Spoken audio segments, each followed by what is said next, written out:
to recite this verse against Muawiyah in most of the streets and on the roads of Syria. When he recited it, the poor and the needy surrounded him, and often they complained to him of the pleasure-seeking of the rich governors and of their own poverty. Muawiyah used to get the information of his preaching activities regularly. At last, he imposed severe restrictions upon him and inflicted tortures on him from all sides. When even this much did not work, he threatened Abu Dhar with death. When Abu Dhar heard the threat of death, he said, "The dynasty of Umayyah threatens me with poverty and death. I wish to tell them that poverty is more desirable to me than richness, and I like to be under the ground rather than to be above it. I am neither cowed down by the threatening of death, nor by death itself." Allama Majlisi writes on the authority of Sheikh Mufid what the Syrians said about the great sermons of Abu Dhar. When Uthman exiled Abu Dhar from Medina and sent him to Syria, he took his residence in our midst, and started a series of speeches, which stirred us quite a lot. He used to begin his speech with the praise of Allah and the Prophet, and then said, "Love for the progeny of the Prophet is obligatory on all. One who is without love for them will not even smell the fragrance of heaven." He then added, "O people, listen to me. I used to honor my covenants before acknowledging Islam, during the days of ignorance, before the revelations of the Quran and before the appointment of the Prophet.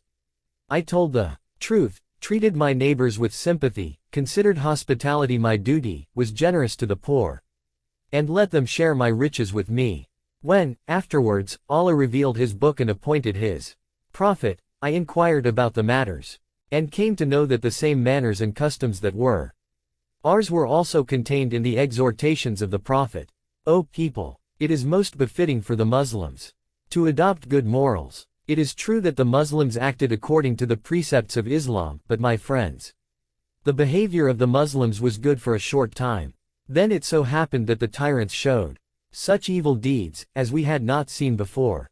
These people destroyed the traditions of the Prophet, introduced innovations, and contradicted the person who told the truth, joined a group of wicked people, and forsook them who were pious and worthy. O Allah, take my soul if you have for me better things with you than those which are in this world, before I distort your faith or change the tradition of your Prophet. O people, be attached to the worship of Allah and desist from sins." Then he described the merits of al-Bayt which he had heard from the Prophet and advised people to stick with the al-Bayt. The Syrians say that they listened to his speeches intently, and a great crowd of people gathered round him when he delivered a sermon, till Muawiyah informed Uthman of these happenings. Consequently he called Abu Dhar to Medina. As Abu Dhar had greatly vexed Muawiyah through his religious lectures, he, in order to silence him, somehow took courage to send him a bag of money because he could not think of any other means to do it. Scholars and historians say that Muawiyah, in order to silence Abu Dhar, dispatched a bag of 300 gold dinars to him through his special envoy. Seeing this, he said, "Tell Muawiyah that I need no money from him," and returned the bag. 14. Abu Dhar had seen with his own eyes after the death of the Prophet all those tragic events which the progeny of the Prophet were forced to face. Anyway, troubles surrounded Abu Dhar from all sides. Great tortures afflicted him at the hands of Bani Umayyah. Oppressions were let loose on him. But he did not show any weakness and did not refrain from his preaching activities. He now started more serious attacks. Abdullah Sabaiti, Abdul Hamid Misri and Manazir Hassan Gilani say that Abu Dhar kept on performing the duty of preaching regularly and giving warning of painful chastisement to the hoarders. At last, Muawiyah began to think of plans to save himself from his biting remarks and to frustrate his mission. He concluded, however, that there could be a chance of freedom from the attacks if hoarding is proved with those who speak against it. Therefore, he hit upon a plan, and got convinced that it would surely hit the target. Ibn Athir, after mentioning the Quranic verses, writes that when Abu Dhar could not be silenced in any way, Muawiyah sent somebody with 1,000 dinars to Abu Dhar at night.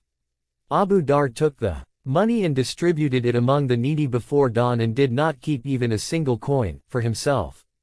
Muawiyah, after the morning prayer, called the man who had taken the gold coins to Abu Dhar, ordered him to go to Abu Dhar and tell him in a feigned anxiety, "O Abu Dhar, save me from the torture of Muawiyah had sent those gold coins to somebody else, and I have delivered them to you by sheer mistake. The messenger of Muawiyah went to him and told him exactly in the same manner what Muawiyah had taught him. Abu Dhar said, O son, tell Muawiyah that the money sent by him was distributed among the needy before the day dawned. I have none of the coins at this moment with me, and if he has a mind to take them back he should give me 3 days' time, during which I will provide them to him from somewhere. That man repeated the same thing to Muawiyah, who said, undoubtedly Abu Dhar does himself what he asks others to do. 15. Abdullah Sabayti, after quoting this incident, writes in a philosophical passage that Abu Dhar was a personality of a very lofty character. Bani Umayyah showed great short-sightedness in understanding him, that is why they felt the need of such a political swindling. Abdul Hamid Misri writes after this incident, Muawiyah understood that Abu Dhar was true to his words. He spent all the dinars in one night. Muawiyah failed to achieve his purpose. He showed leniency to Abu Dhar but to no avail. Then he used violence against him but to no effect. In the end, he wanted to purchase him for 300 dinars, but could not succeed. 16. Abu Dhar was busy preaching in Syria when the time of Hajj arrived.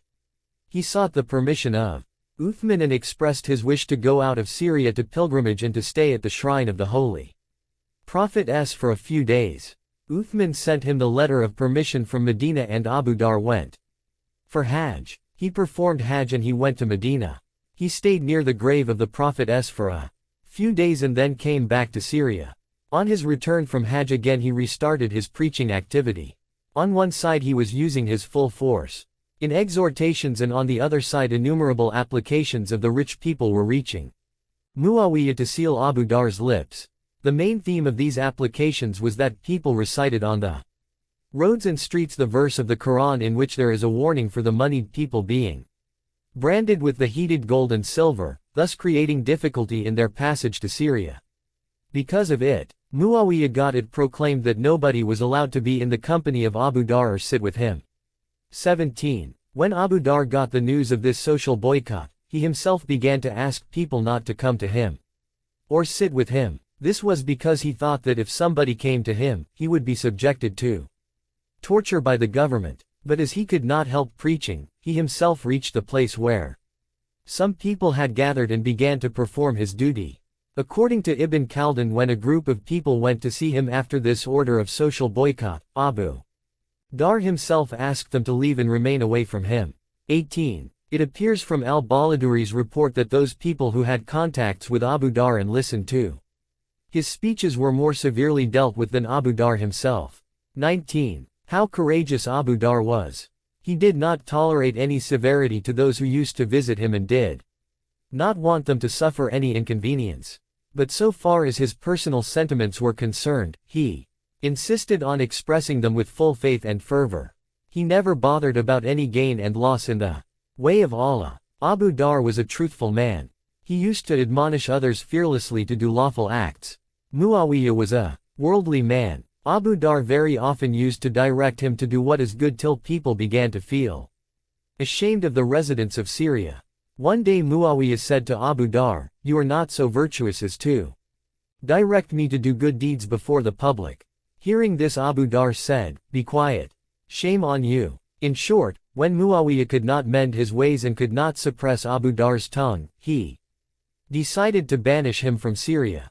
Consequently, he resolved to send him to Jabal al-Amul. Sabayti says that when Abu Dhar called the people there towards al-Bayt, they readily accepted the invitation. As the area was quite extensive, his call did not remain confined only within the internal limits of Jabal al-Amul but reached the adjoining areas as well.